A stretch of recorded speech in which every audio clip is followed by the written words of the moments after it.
Esperé a Dios durante años, pero Él decidió hablar justo cuando me rendí. Cuando digo eso, mucha gente piensa en un final espectacular. Luces, claridad inmediata, la puerta que se abre de golpe. No fue así. No fue un trueno ni una visión con música de fondo. Fue algo mucho más íntimo y, por extraño que parezca, por eso más definitivo.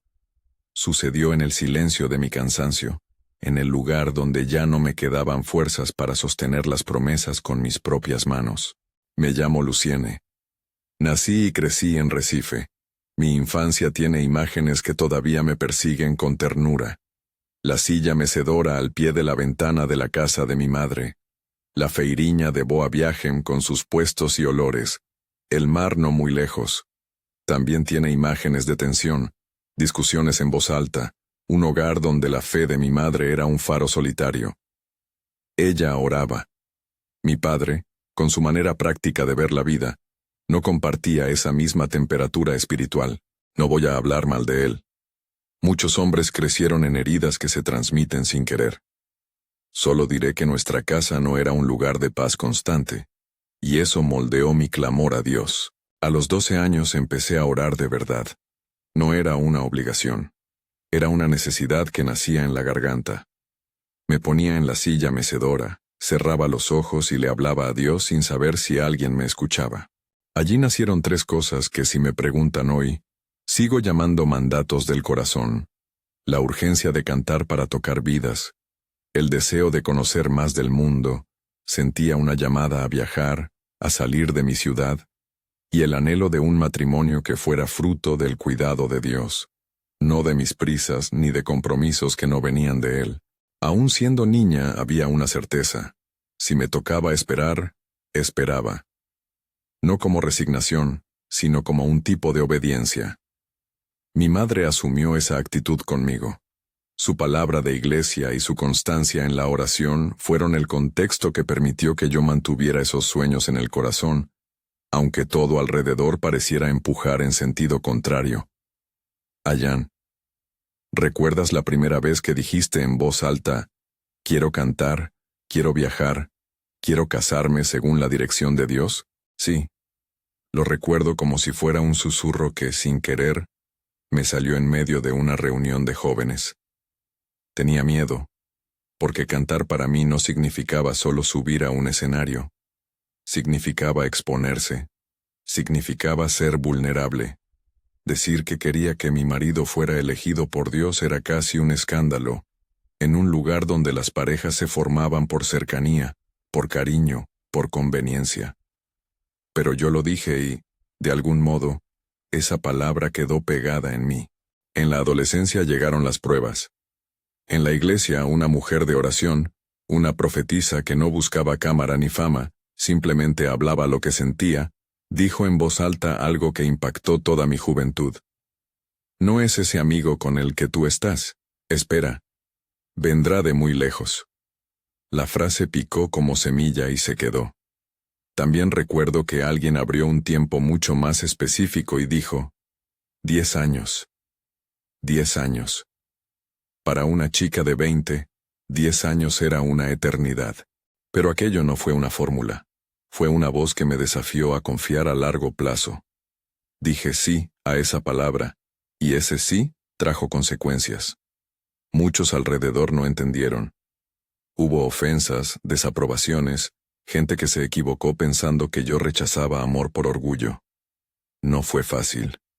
Terminé relaciones que parecían buenas desde el punto de vista humano porque algo en mi espíritu no estaba tranquilo. Cuando obedecí a esa palabra, no caí en una nube de gloria. Entré en un terreno donde tuve que aprender a ser leal a una promesa que solo yo parecía recordar en los días grises. Quizá la tensión más sutil y cruel fue en la familia. Cuando uno decide sujetar su deseo a una dirección divina, el entorno puede verlo como rebelión. Hubo discusiones. Mi obediencia fue interpretada como obstinación. Mi padre, por su parte, tenía esa mezcla de amor pragmático y hartazgo ante lo que para él eran caprichos espirituales. No dije que nos odiáramos, solo que la comunión se volvió difícil. Aún así, había respeto, y entre todo eso, La oración de mi madre siguió siendo un sostén que nadie podía negar. En esos años me fui formando también en la práctica. Trabajé en pequeñas cosas para ayudar en casa. Monté, con mis manos y con amigos, un negocio pequeño de fiestas infantiles. Era una apuesta humilde. Organizar cumpleaños, decorar, hacer que los niños se rieran. Aquellos días me enseñaron a administrar, a escuchar voces pequeñas, a servir sin esperar el aplauso grande. Fue también allí donde empezó a brotar mi repertorio. Canciones que surgían en medio del montaje, letras que hablaban de esperanza para la persona que hacía la cola en la mesa de los pasteles. La vida tiene una manera curiosa de mezclar desierto y bendición. Mientras mis dedos armaban guirnaldas, mi corazón compuso canciones. En los peores momentos, cuando no vendían tortas o las familias cambiaban de plan, era como si Dios usara mi pequeñez para traer canciones que hablaban a otros. Mi ministerio no nació en un estudio con luces, nació en la cocina de mi madre, en la caja de decoraciones de fiestas, en esa labor de servir. No buscaba fama, buscaba con sencillez tocar una vida, y tocar una vida para mí empezó por tocar la mía. Entender que la espera no era tiempo perdido, sino el lugar donde las canciones se gestaban. Ayán, ¿en qué momento sentiste que esas canciones empezaban a tener un propósito más grande que las fiestas infantiles? Cuando una señora que había estado en una fiesta me dijo, con los ojos húmedos, que una canción mía la había consolado en medio de la noche. Fue pequeño, fue real. Ahí entendí que aquello era ministerio. Algo que yo había pensado solo como desahogo se convirtió en puente. Empecé a grabar en casa, con poca calidad, en casetes, en CD caseros. Los vendíamos poco a poco y yo prometí invertir cada euro que saliera en algo que sirviera para el ministerio. Un micrófono, imprimir letras, viajar a una iglesia cercana. El tiempo pasó. La profecía de vendrá de lejos y 10 años seguía presente, pero ya no como una carga que me paralizara. Empezó a ser una compañía discreta. Hubo otras relaciones, sí. Hubo momentos en que pensé que la espera había terminado, y luego me di cuenta de que no. Me rompía. Me levantaba. Obedecía de nuevo. La vida enseñó a mi confianza a ser resistente. A través de esos años también hubo pérdidas. El negocio de las fiestas, después de años de vaivenes, tuvo una caída que no esperábamos. Fue doloroso ver que el fruto de tanto esfuerzo se desvanecía, sentir el vacío de la caja registradora. Y con la pérdida económica vinieron preguntas. ¿Por qué esto? ¿No era tu llamado? ¿No es esto lo que debía sostenerte? En el desierto, las canciones continuaron. Allí, paradójicamente, mi voz se afinó. Comencé a componer de noche, con la casa en silencio, con mi madre orando a lo lejos. Las letras hablaron de abandono, pero también de fidelidad. No quiero que se malinterprete.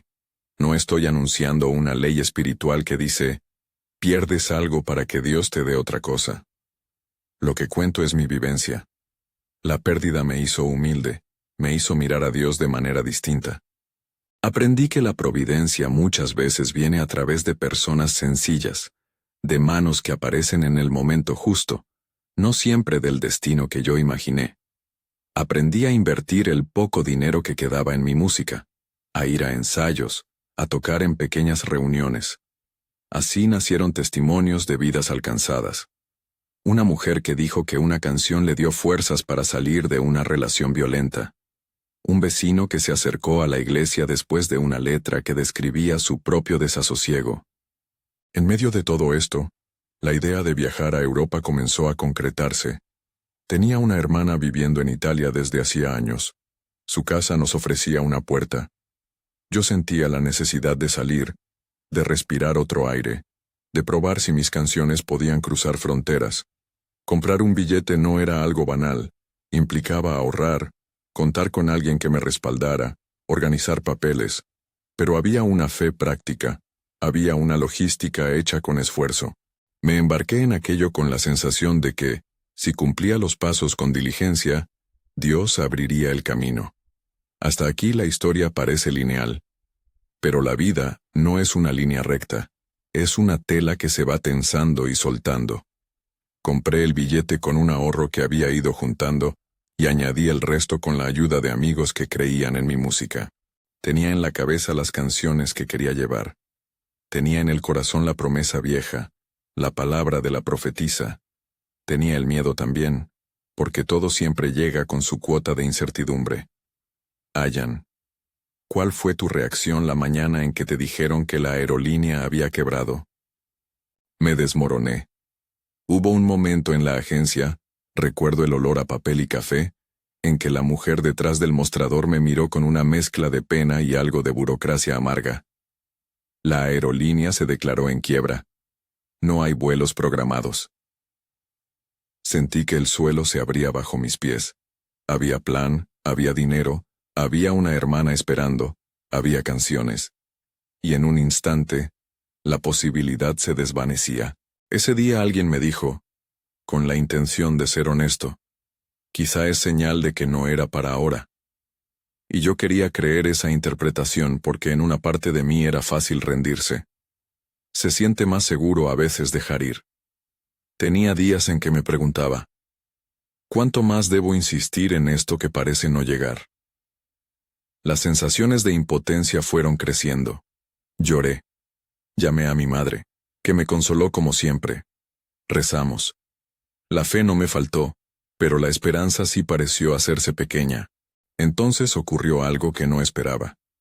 Un empleado de la agencia al que nunca olvidaré, se acercó y, con discreción, me dijo que haría una gestión.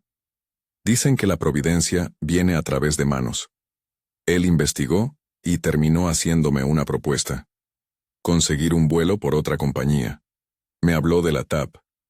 Me ofreció opciones y me aseguró que intentaría todo.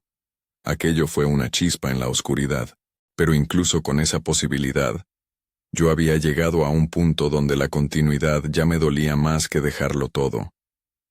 En esos días empecé a sentir cansancio, no solo físico, sino espiritual. Era como si, después de tantos no, y de tantas puertas que se cerraron, me quedara vacía de fuerzas. Empecé a pensar en la palabra rendición de una forma distinta, no como renunciar al sueño, sino como soltar el control. Pensé que no podía sostener la promesa con mi vigor. ¿Por cuánto tiempo se mantiene la esperanza cuando las pruebas se alargan? La respuesta no es matemática, es experiencia viva. Me senté en la plaza cercana a la agencia, con la bolsa y los papeles, y observé la ciudad moverse sin preguntarme nada. Cerré los ojos. Me costaba respirar. Dije en voz baja, «Señor, no puedo más». No fue un grito exultante, fue una confesión rota, como una moneda que cae en un pozo. Me sentí pequeña, a la deriva, y en ese acto de admitir mi límite, algo cambió dentro de mí. No fue una visión, no fue una voz audible que todos puedan reproducir. Fue un silencio que lo llenó todo, y al mismo tiempo, una certeza que se instaló en el pecho. Si yo me rendía sin insistir en manipular, Dios podía hablar en ese espacio. Quiero que entiendas que cuando digo me rendí, no hablo de abandonar mis principios o de dejar de creer. Hablo de soltar la insistencia humana, de abrir la mano. La rendición fue acompañada de una paz extraña, la calma de quien pone sobre la mesa lo que no puede controlar. La expectativa no desapareció, pero se transformó.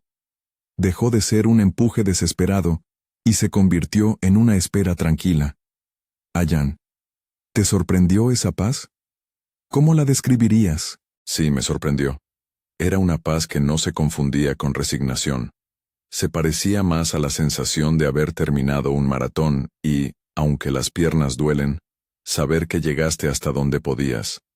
Me sentí como quien entra en un cuarto oscuro y por un instante reconoce la presencia de alguien que enciende una vela. No era una promesa clara, pero sí la convicción de que si Dios quería hablar, lo haría en mi verdad, no en mi espectáculo. En medio de esa quietud, recordé un versículo que mi madre me repetía cuando era niña. Efesios 3:20. En la versión que siempre usábamos sonaba así. a aquel que es poderoso para hacer todas las cosas mucho más abundantemente de lo que pedimos o entendemos, según el poder que actúa en nosotros. Lo pensé sin pretensión, como quien recuerda una melodía conocida. La frase me sostuvo, no porque fuera garantía de un billete o de una boda perfecta, sino porque me ayudó a poner la esperanza en el carácter de Dios, no en mi estrategia. No puedo decir que inmediatamente alguien me llamó con una solución final. No fue así. Pero en ese momento de rendición, hubo un cambio interno que me permitió ver las pequeñas manos de ayuda con ojos distintos. La actitud de aquel empleado de la agencia, el ofrecimiento de la TAP, la actitud de mi hermana en Italia, la fe persistente de mi madre, todo empezó a tomar un sentido diferente. Mi corazón, que antes se tensaba con la palabra espera, ahora toleraba la incertidumbre con menos miedo. Mini gancho. No todo lo que viene después es fácil de creer. Hay un camino de dolor, aprendizaje y decisiones que se toman en noches solitarias. Pero antes de seguir, si esta historia está tocando algo en ti, si has conocido la fatiga de esperar, te invito a suscribirte y compartir este testimonio con alguien que necesita escuchar que no está sola.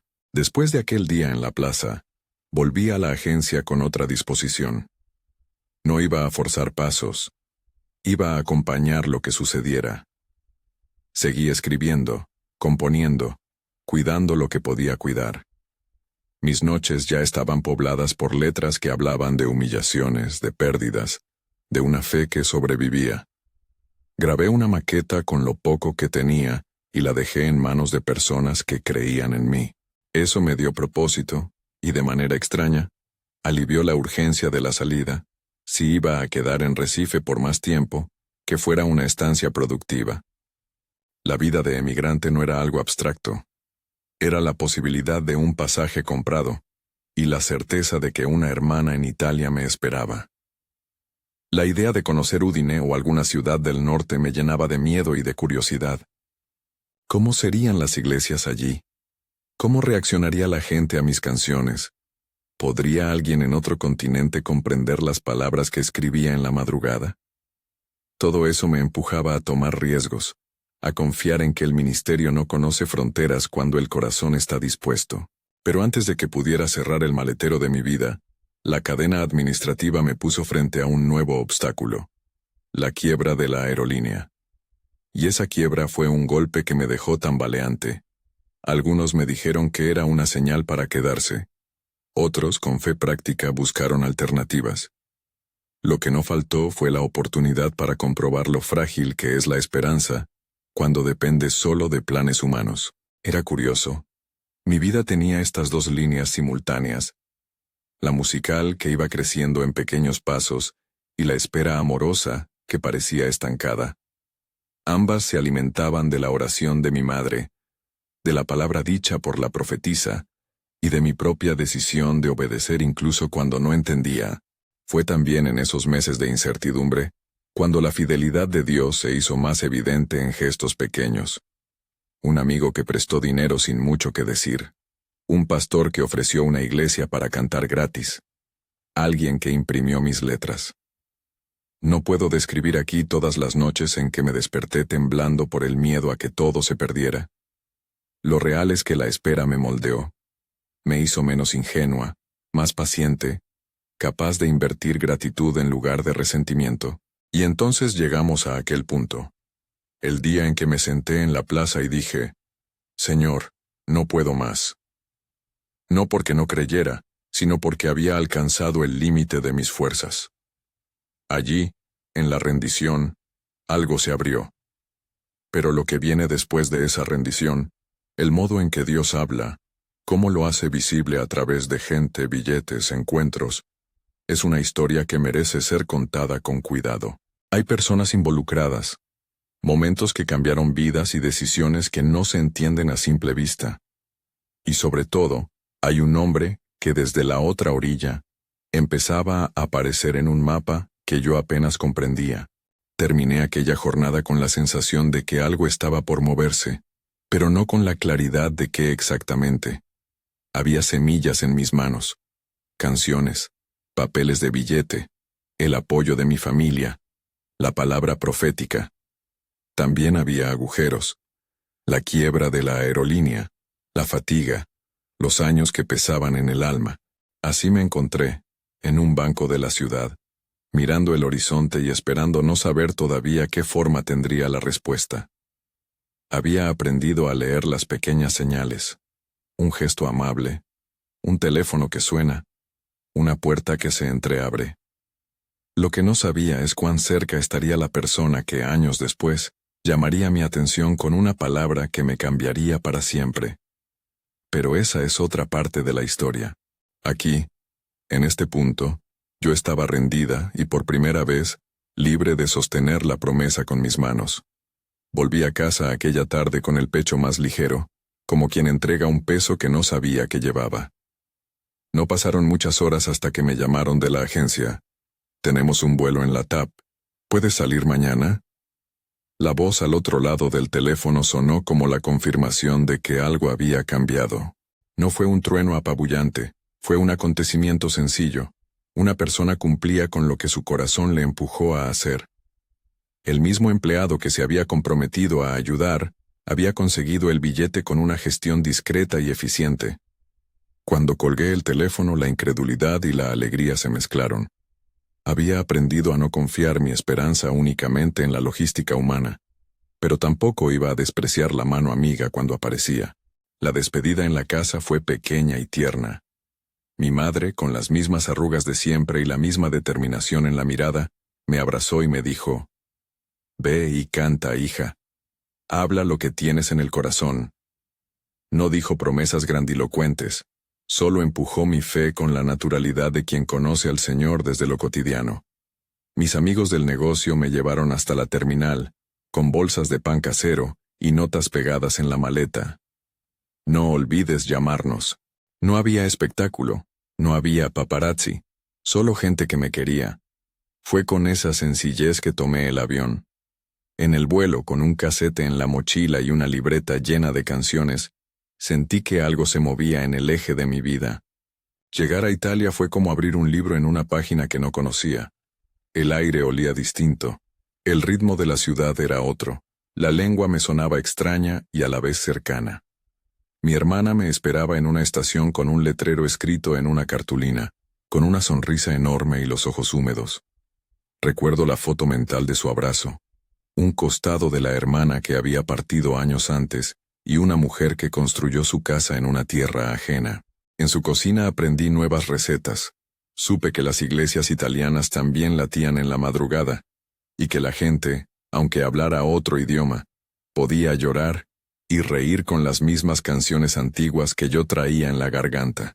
Las primeras semanas fueron un aprendizaje práctico: pasar migraciones, entender horarios de tren, buscar iglesias donde pudiera cantar aunque mi italiano fuese un garabato afectuoso. Fueron semanas de probar, más que de triunfar. Tocar en reuniones pequeñas, en casas de hermanos que organizaban encuentros familiares, en un local de la comunidad brasileña. Mis casetes corrían de mano en mano. Algunos quedaban olvidados en estanterías, otros hallaron oídos que necesitaban.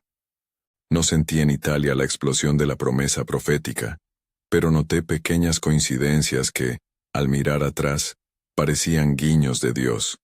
Una vecina que escuchó una canción mía y lloró porque su hijo había partido sin volver. Un pastor que pidió una letra para una reunión de curación interior. Una anciana que me regaló una medalla vieja y me dijo, en portugués con acento: «Sigue cantando, que tu voz hace bien». Y entonces sucedió de la forma más humana posible. Me invitaron a una cena comunitaria, una espaguetada, que mi hermana ayudó a organizar para aquellos que se sentían solos lejos de casa. Era un encuentro sencillo, con platos humeantes, risas y una mesa larga donde cada quien contaba su historia. Entre los invitados había personas de variado origen, entre ellas, un hombre que llegó con paso tranquilo, una sonrisa reservada y una curiosidad que no disimulaba. Se llamaba Claudio. No tuvo nada desde el inicio de lo espectacular. No llevaba banderas anunciando que sería mi marido. Era un hombre que trabajaba con orden, con manos de quien sabe arreglar cosas. Carpintero, me dijeron después. Tenía un acento que me resultó cercano a pesar de la diferencia, y unos ojos que escuchaban como si las palabras fueran música. En algún punto de la noche, después de platos y sobremesas, nos encontramos en la cocina. Yo estaba recogiendo un plato. Él me ofreció ayuda sin dramatismos. Era un gesto pequeño, pero en ese instante algo me apretó el pecho. No era dolor físico. Era como si alguien me apretara con ternura, una advertencia de que algo estaba reconociéndose. Todavía hoy describo ese momento como la señal que pedí en silencio años atrás. Un apretón interior. Una confirmación íntima. Me quedé parada con el plato en las manos, con el corazón latiendo con una claridad nueva. No dije nada. Solo respiré. Él sonrió y regresó a la mesa como si no hubiera pasado nada. Y yo, con la sencillez de quien recibe una noticia en sus entrañas, guardé aquello como un secreto entre mi pecho y Dios. Ayán. ¿Cuándo le contaste eso a alguien? ¿A tu madre? ¿A tu hermana? Lo dije primero a mi diario, y luego se lo conté a mi hermana con un aire de vergüenza y de maravilla. Ella me apretó la mano y me dijo con calma italiana, «Si eso sientes, deja que pase. No hagas de esto una tragedia ni una imposición». Fue una prudencia que agradecí. Con el tiempo comprendí que las señales no son banderas que nos obligan a tomar decisiones precipitadas, son sombras de una verdad que debemos confirmar con la vida. La relación con Claudio no fue un camino de romance instantáneo. Empezamos siendo amigos. Él me escuchaba cantar en los encuentros, me hacía preguntas sobre Brasil, sobre Recife, sobre la fe que se colaba en mis letras. Le gustaban mis canciones, me lo dijo de forma práctica. Tu voz trae calma. Poco a poco, las conversaciones se hicieron más largas. Hablábamos de libros, de trabajo, de la costa cerca de mi ciudad que tanto extraño. Él me contó de su familia, de su infancia en un pueblo pequeño, de su escepticismo frente a ciertas religiosidades. Yo no lo presioné para creer, tampoco lo escondí. Cuando llegó el momento, le hablé con la franqueza que la espera me había dado. Sin miedo ni urgencia, solo honestidad. Los inicios de la fe de una persona suelen ser lentos y sutiles. Para Claudio no hubo una conversión espectacular, hubo gestos que fueron cambiando su corazón. Al principio escuchaba mis oraciones con respeto, sin participar. Después se quedó un rato más en las reuniones de la comunidad. Luego empezó a venir a la iglesia el domingo por curiosidad, por compañía. En cada paso se notaba una disposición. Llegó a aceptar lecturas, a repetir oraciones sencillas. No quiero adornar el proceso. Él tuvo resistencias, tuvo noches de dudas, y hubo familiares que miraban con recelo. Pero también hubo momentos reveladores. Un día, tras escuchar una canción que yo había escrito en la madrugada, me llamó emocionado y me dijo que no entendía por qué una letra podía describir lo que él sentía en el pecho. Fue el principio de un diálogo interior que lo fue transformando. Recuerdo una tarde en la que caminamos por la orilla de un río. El sol caía suave y había una brisa que movía las hojas. Hablamos de cosas prácticas, de su trabajo, de mis temores, de la lejanía de mi gente. En un momento, él se detuvo y me miró con una vulnerabilidad que no había visto antes. Dijo, «A veces me pregunto si todo esto que veo en ti no es ilusión. Pero cuando estoy contigo, siento que mi vida tiene otro ritmo». Le invité a orar conmigo por primera vez en privado. No pidió grandes señales, simplemente aceptó. Fue una oración corta, torpe, sincera. En la oración él dejó salir preguntas, miedo, honestidad. Aquella noche supe que algo había cambiado, no porque lo proclamara con títulos, sino por la nueva forma en que trataba a la gente, por su paciencia, por el interés en conocer mis letras y mis amigos. En el proceso también hubo tensiones culturales. La manera de ver el mundo en Italia y en Brasil a veces chocaba. Había costumbres, hábitos domésticos, modos de relacionarse distintos. Aprendimos a reírnos de esas diferencias y a usarlas como oportunidad de diálogo. Él empezó a interesarse por mi lengua, por mis expresiones cariñosas, y yo aprendí a valorar su forma práctica de resolver problemas. En la convivencia surgieron decisiones difíciles. ¿Vivir en Italia o en Brasil? ¿Cómo manejar la familia al otro lado del mar? ¿Qué hacer con los planes ministeriales? Eran preguntas que resolvíamos con oración y con conversación, nunca con imposición. Ayan. ¿Llegaste a dudar de la señal que sentiste al principio? Sí. Dudar es humano. En más de una ocasión me pregunté si el apretón en el pecho había sido un espejismo de mi cansancio o la reacción de mi corazón al contacto físico. Con el tiempo, las dudas se aclararon por la coherencia de la vida.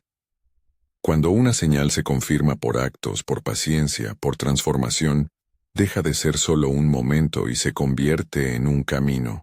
Mientras nuestra relación crecía, alguien más comenzó a moverse en la periferia de nuestras historias. Mi padre. Las noticias de mi viaje y de mi relación con un italiano llegaron a casa en Recife. Yo había callado detalles para no inquietar demasiado, pero las conversaciones de los teléfonos públicos y los amigos trajeron ecos. No fue un reconocimiento inmediato. Mi padre, que había vivido con cierta distancia frente a la fe que yo mostraba, tuvo un proceso más lento. Sin embargo, la vida tiene maneras suaves de derribar prejuicios. A veces basta una canción, una llamada, un nieto o una muestra de integridad para que el corazón se reabra. No voy a decir que mi padre y yo resolvimos todo de la noche a la mañana. Fue un proceso de conversaciones, visitas, llamadas largas. Pero sí puedo decir que la honestidad y la constancia cambian muchas cosas. En el tiempo, él aceptó asistir a la boda en Brasil. Fue un gesto que me conmovió profundamente porque significó una reconciliación parcial, un abrazo que curó heridas pendientes. Llegó el día de casarnos civilmente en Italia. Fue un acto sencillo, legal, frente a un juez y con testigos que nos querían. No hubo gran ceremonia religiosa en ese momento. La urgencia era formalizar nuestro compromiso y poner una base práctica para nuestra vida de casados. Lo celebramos con una comida pequeña entre amigos, con risas tímidas y con un agradecimiento que nació más de la cotidianidad que de la espectacularidad. Claudio y yo, en lo íntimo, sabíamos que no terminaba allí. Queríamos una celebración grande en Brasil, un reencuentro con mi gente, una fiesta que diera testimonio del camino que Dios había hecho en nuestros corazones. Poco después de la boda civil, él me sorprendió con un gesto que nunca olvidé. Envió dinero para preparar la boda en Brasil. Fue una sorpresa por la generosidad práctica, por la manera en que asumió que era importante para mí celebrar con mi gente. La boda en Brasil fue una restitución simbólica. Más que un lujo, fue la oportunidad de dar gracias públicamente, de reunir a vecinos, amigos del negocio de fiestas, miembros de la iglesia, la familia de mi madre, y sí, mi padre. Recuerdo la plaza donde celebramos, las luces colgantes y la música que no dejaba de sonar. Canté mis canciones y vi personas llorar, reír, encontrarse. No fue una ostentación, fue una fiesta donde se reconocía la fidelidad de Dios revelada en caminos pequeños y sorprendentes.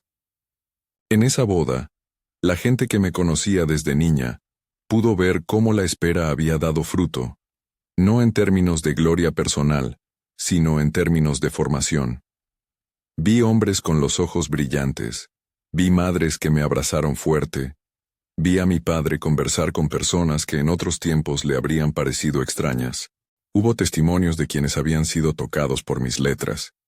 Una mujer contó cómo una canción la ayudó a dejar una relación dañina.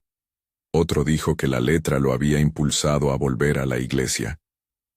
Todo aquello confirmó que el ministerio no es un número, sino un encuentro con vidas reales. Con el tiempo, la música siguió siendo el canal por el que Dios me hablaba y me usaba para hablar a otros. Grabamos discos modestos, con recursos limitados, pero con una honestidad que resonaba. Las canciones circularon no solo en Brasil, sino también entre comunidades brasileñas en Europa. Aprendí a viajar menos por orgullo y más por misión. Cada viaje era una oportunidad para llevar consuelo, para celebrar bautismos, para cantar en reuniones de mujeres que necesitaban una palabra. No me convertí en una estrella. Seguí siendo la mujer de una casa sencilla que componía en la madrugada. Pero la gracia estuvo en ver que aquello servía. Ayán, ¿cómo influyó esa experiencia en la forma en que entendías la profecía inicial de «vendrá de lejos» y los 10 años? La profecía fue siempre algo íntimo. No la convertí en una fórmula. La viví como una brújula que me guió a mantener una postura de espera. Los 10 años no fueron una sentencia ni una cuenta exacta. Fueron un símbolo de largo plazo que me enseñó resistencia. En mi caso, la palabra se manifestó en tiempos y maneras que no siempre coincidieron con mis expectativas. Pasaron años de desiertos, de pequeñas bendiciones, de pérdidas y reconstrucciones. Cuando vi el cumplimiento, no fue por mera coincidencia matemática. Fue porque en la espera aprendí a afinar la voz, a sostener la integridad y a reconocer las manos de Dios que se movían discretamente.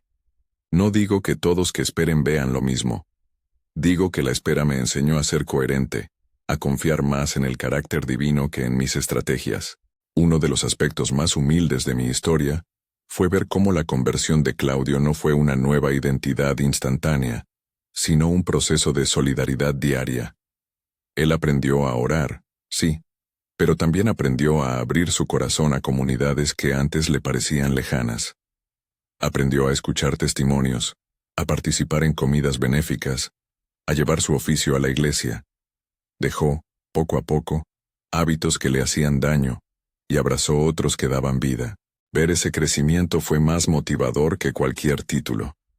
Nos ayudó a construir un matrimonio, donde la fe no era solamente un tema de conversación, sino una práctica cotidiana de servicio. En la vida ministerial también hubo pruebas.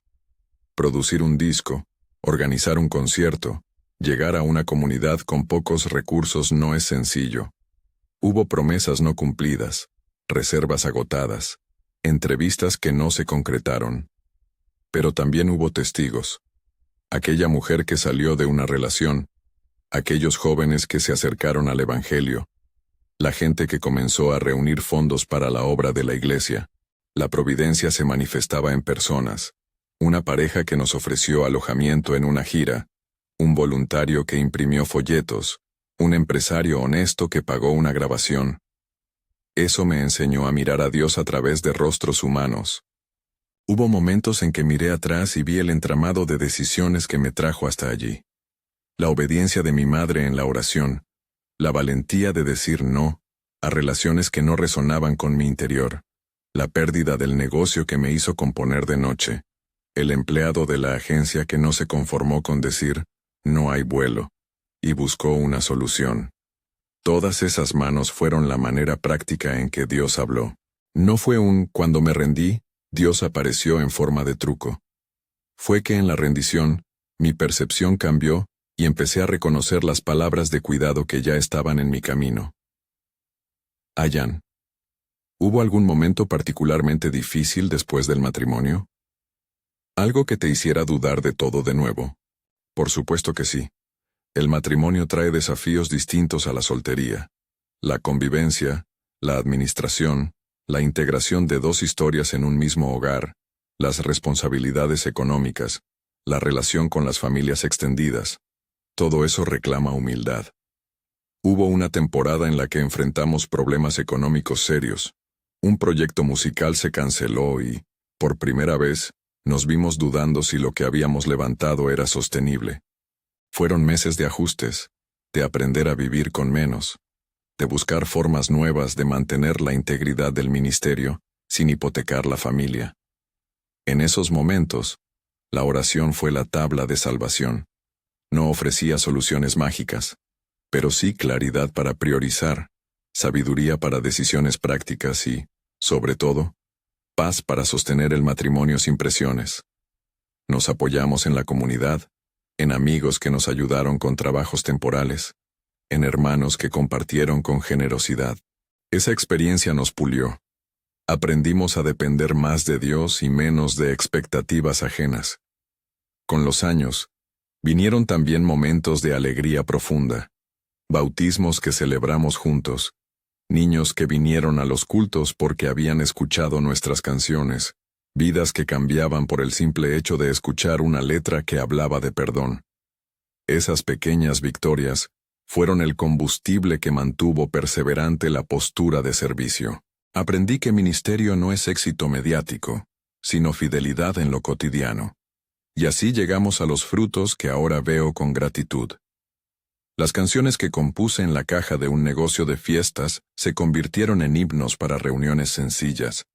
Llegaron a hogares donde dolor y esperanza se mezclaban. Algunas personas me escribieron cartas o me pararon en la calle para contarme historias. Un hombre que volvió a la iglesia, una madre que pidió perdón a su hija, una joven que decidió quedarse con Dios. No son cifras, son rostros. Esos testimonios me confirmaron que la espera, la obediencia y la rendición habían valido la pena, no porque se trate de una receta, sino porque en mi vida se manifestó la bondad de Dios.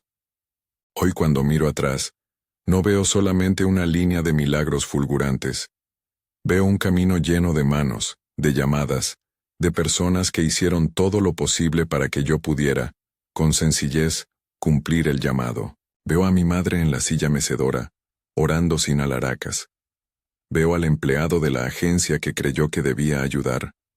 Veo a mi hermana en Udine con su cartulina y su abrazo cálido. Veo a Claudio caminando a mi lado, aprendiendo a vivir la fe con humildad. Veo a mi padre dando un paso tímido hacia la reconciliación. Y en medio de todo eso, reconozco la voz de Dios que, cuando no hace ruido, actúa con fidelidad. Quiero dejar algo claro para quien escucha esta historia. No pretendo generalizar mi experiencia. No digo que si te rindes, recibirás lo que deseas automáticamente. Lo que cuento es que en la rendición, aprendí a leer la movida de la providencia de forma distinta.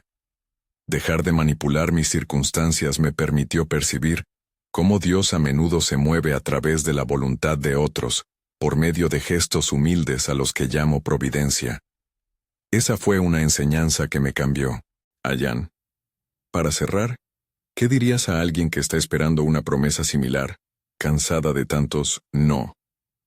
Le diría que la espera es una escuela, que no confunda el tiempo de desierto con una ausencia absoluta.